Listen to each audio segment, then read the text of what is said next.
So, good morning everybody, and welcome to another bite-sized breakfast briefing from SustainIt. And I think I've now lost count of the number of these sessions that we've had. Uh, um, but we try and do these every month or so. We try and keep them brief. So this will be just a 30-minute session. And we try and talk about things that we know people want to talk about.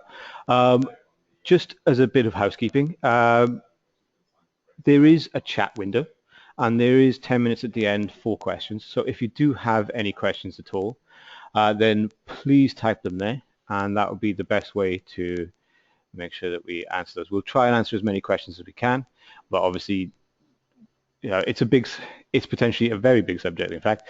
And so I think probably the best thing I can do is crack on. So today we want to talk about measuring sustainability, and I know from going to conferences it gets talked about. How do you do it?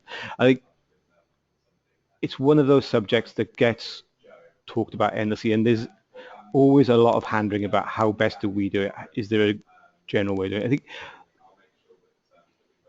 the reason why everyone talks about it so much, and the reason why it's such a common topic when we go to conferences and you have events and you see webinars like this, is that when it comes to measuring it effectively, there's not really a simple magic bullet. There's not one right answer as to how to do it. And we'll talk a little bit about that as we go. So when you look at the broad array of information that we now consider as a part of sustainability, then it's really not a surprise we struggle to find simple ways to effectively measure the data we have access to. From environmental to charitable giving, and right the way back again, there is a lot of complexity in not just the depth, but also in the breadth and the kind of data that we have to utilize. I think probably the first bit of advice that I would give in this regard is one that really carries over from any kind of discussion on big data of any kind. And that's, you've got to make sure that the approach is very much appropriate.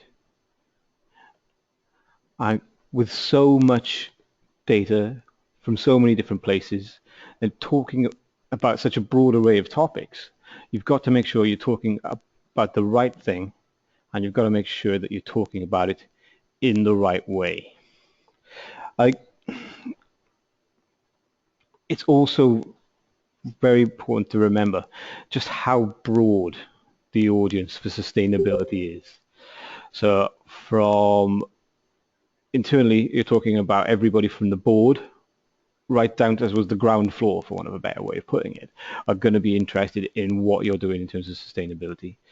And then externally, you've got everybody from investors to sustainability professionals, for want of a better term, nerds like me, who actually, the guys who will read all the sustainability reports and want to understand all the projects that are going on. Don't be afraid to tailor your approach depending on the audience.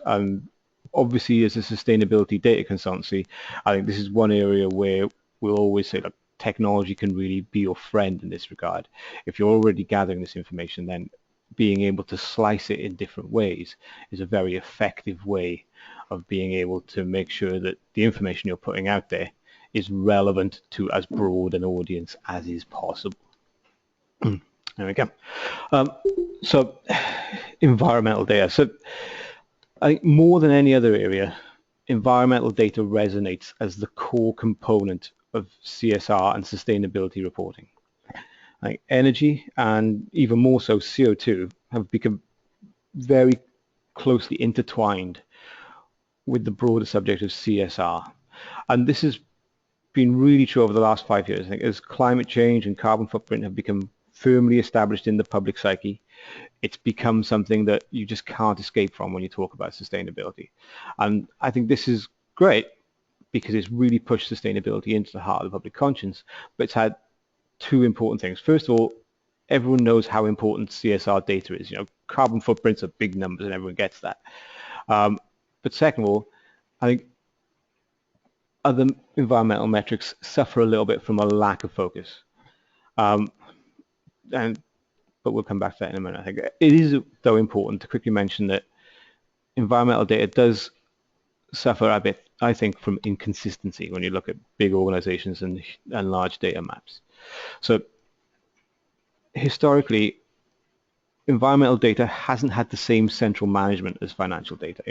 I'm sure you don't need to tell you, but financial reporting, as with and the public and the legislative requirements for that, kind of came in after the great crash in the 1930s. So it's been around for an awfully long time. So while it does tend to be a lot of information available, you look at energy managers, facility managers, waste, fleet departments, so on and so forth. With the environmental data,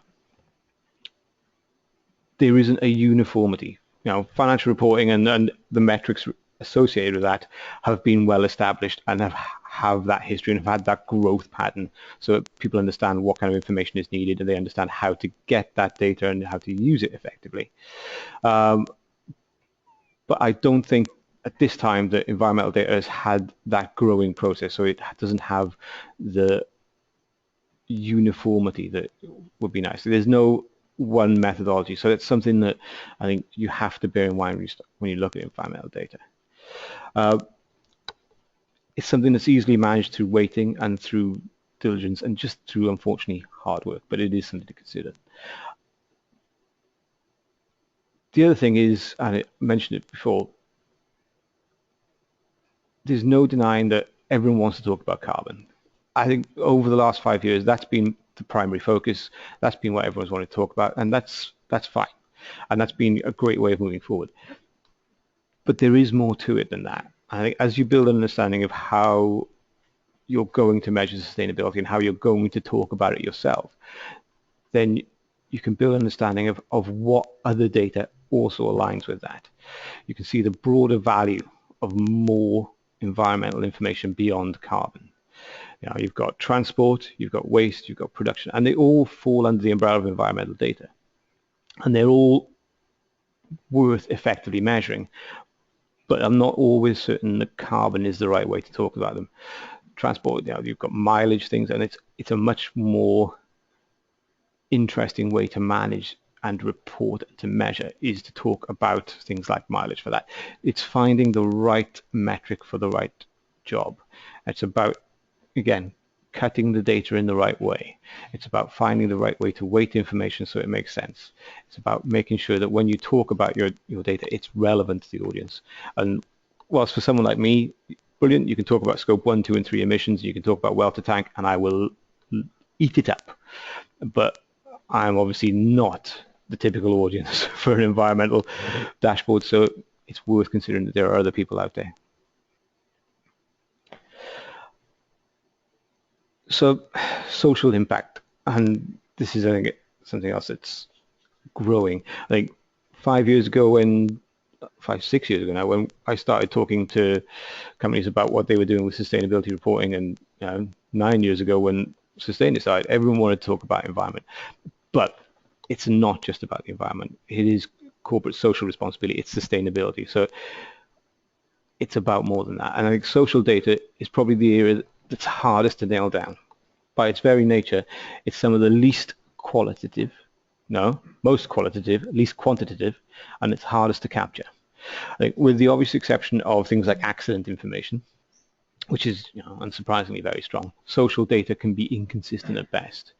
And it can be some of the hardest to accurately capture. You're looking at, and I've got a list here which I'm going to rattle off, but isn't exhaustive. But volunteering, charitable giving, community work, anti-bribery, employment practice, free association rules, work-life balance, union membership, legislative compliance, maternity leave, employee training, age, gender information, even staff turnover. All of these are part of social data. So if so much of this isn't numerical, then how are you going to measure it? You need to talk about the effort involved. And yes, that's a more time-intensive process, and it's not a simple graph with a target line. And I realize there's an irony to that there are on this slide simple graphs with target lines. But you have to talk about the people, what they're doing, and the impact that what you're helping them do have. And then you have to talk about the work. It's a more complicated way, admittedly, but it's a way I think that much more effectively communicates how it all plugs together. I think the last point in this slide is also worth remembering. Connect your impact to your projects. With GRI G4, their materiality is something that everybody is getting involved in. So you understand and you have articulated, the impact that you have as a company. Connect that to your CSR projects. I know it's not always going to be the case, but I think some of the most engaging work that's done on the people side, for want of a better way of putting it, of sustainability reporting, is when the company's impact and their social projects are connected. Like I think the best example, well, a good example of this is the travel companies who work within resort communities. And I think that's even more important as we turn more and more remote paradises into holiday destinations, to make sure that the people who are affected by their operations are also positively impacted by the projects that surround that work. I hope that all makes sense. So product footprint. So I know a lot of people talk about a disposable society, and I don't really want to start down that road because I'm sure I can talk that one to death as well. But I do think it's important to consider measuring the whole life of your product when you talk about sustainability. And I apologize if anybody's not in manufacturing in any way, shape or form. You can turn off, I think, for the purpose of this slide. This is definitely something that's about product life cycle. You can take a kind of a before, during and after approach to CSR reporting when it comes to product footprint. How you source the materials, what materials you use, and decisions made during the design all form part of sustainability and should be considered to be part of the discussion on sustainability measurement. You've got to consider, when you're making something, all the things that plug into that. That's part of the during. You've then got the before. So I can't help but talk about supply chain here. And I think it's important to discuss. It's been seen time and time again that companies that don't consider supply chain to be part of their overall sphere of influence, it can be rather unpleasantly surprised, is I think the most generous way of putting it. The fact is, even with the globally spread out, divested supply chains we have these days, with hundreds and hundreds of suppliers going down to 3 or 4 tiers, when your product leaves the store, then the processes that go into that are considered part of that by your customers. And so therefore having some understanding of your supply chain, I think, is vital, and being able to measure the work you're doing with that supply chain is important. And it's about connecting the dots. It's about reaching out to suppliers. It's about collaborative processes. Yeah, it's nothing. We've done 30 minutes just on supply chain, so I don't want to dig into it too far. But being able to have supply chain as part of your overall measurement, I think, is very useful. So if during covers design and production, before is your supply chain, then there's after, and that's your customers.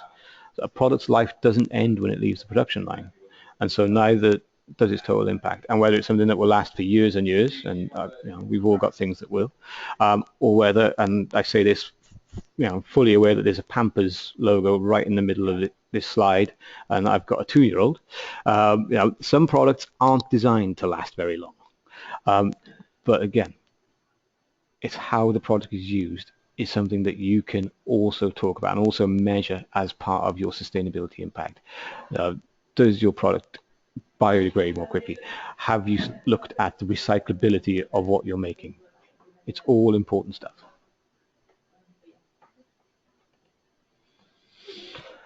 So I know the word story gets mentioned an awful lot when we talk about sustainability, and I know that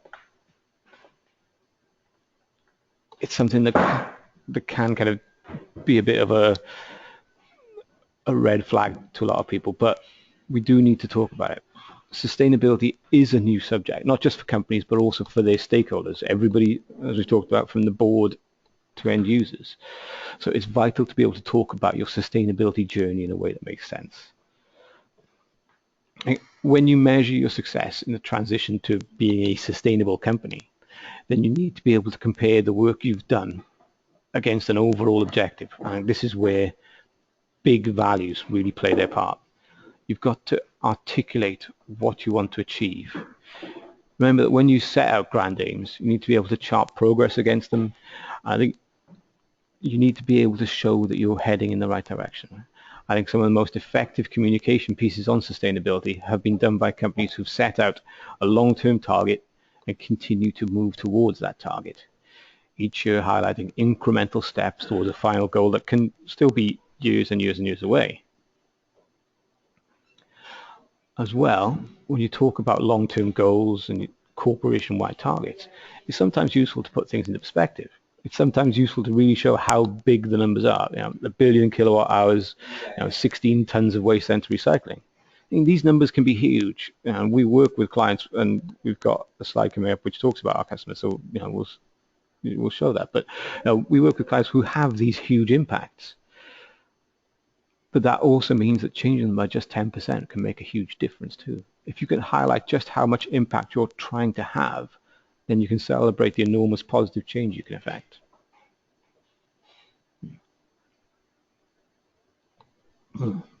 Sorry, excuse me. Now, aspiration and ambition. Now, not everyone agrees with me on this point, and sometimes it's cultural, sometimes it's just the way it is. Sometimes people don't agree with me, and that's absolutely fine too. But I'm a big fan of aspirational targets. And history is littered with examples, but so is sustainability, with guys like Kingfisher and their net zero, and Unilever have done some great stuff, and IKEA and like Patagonia. There's an lot of companies out there that do this, that will set aspirational targets, and they don't know how they're going to get there, but that forms a part of their journey, and I think that's something that's worth considering and something that I really like as a way of working. Anyway.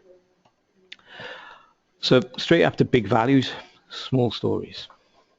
I think one of the great things that sustainability and CSR programs will do is connect you to people.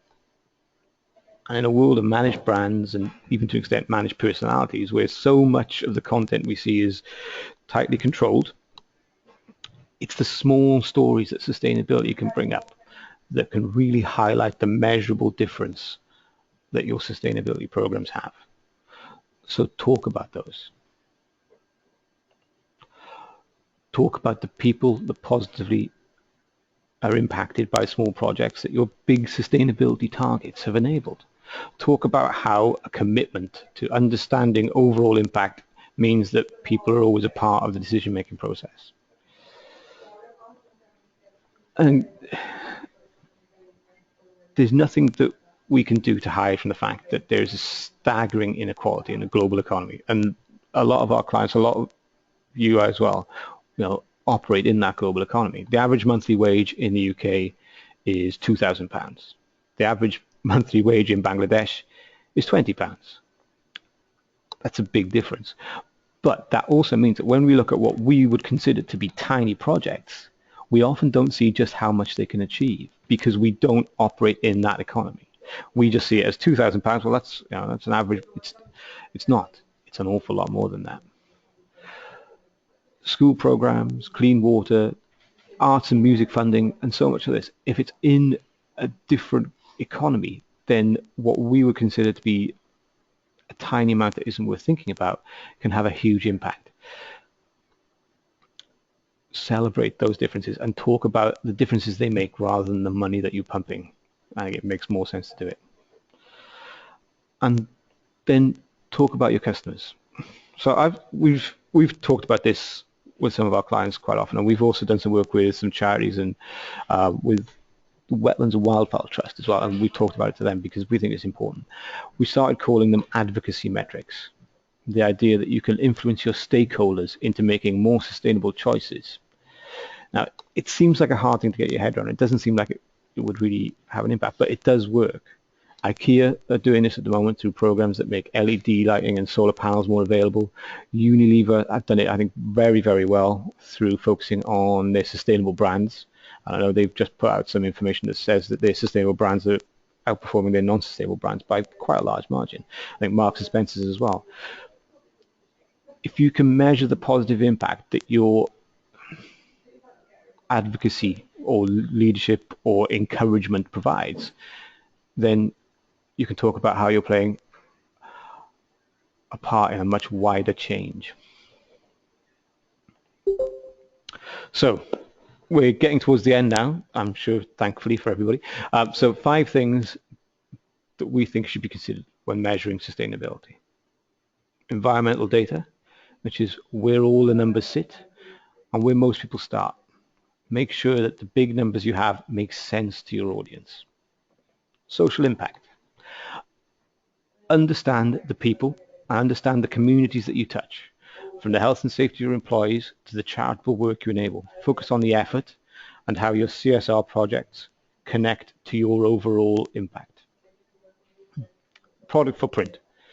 Make sure it's not just about the during, but it's about the before and the after as well.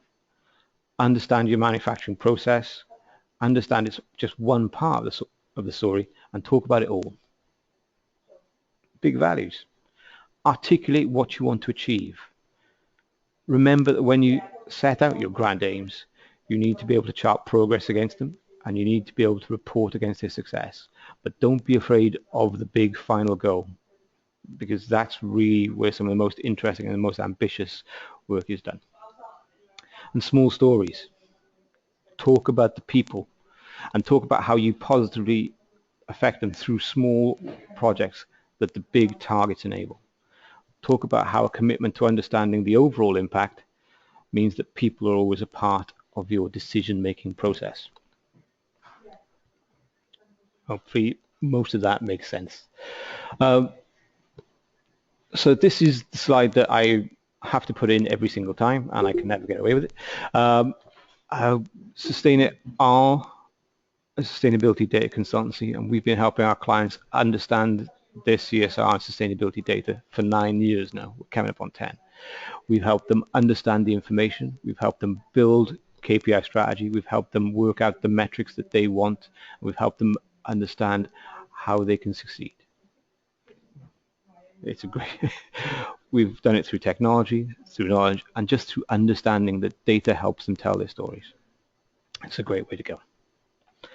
Okay, and we are done with me talking. I'm just going to take a sip of water so I don't cough it ever. Excuse me. So now I'm going to introduce Julia, who's going to say hello any minute now. Hello, everyone. So Julia's going to help us with some questions. If you do have any questions, please enter them into the chat window, and we will go from there. So the first question I've got is an unsurprising one, which is how does GRI work and align with CDP?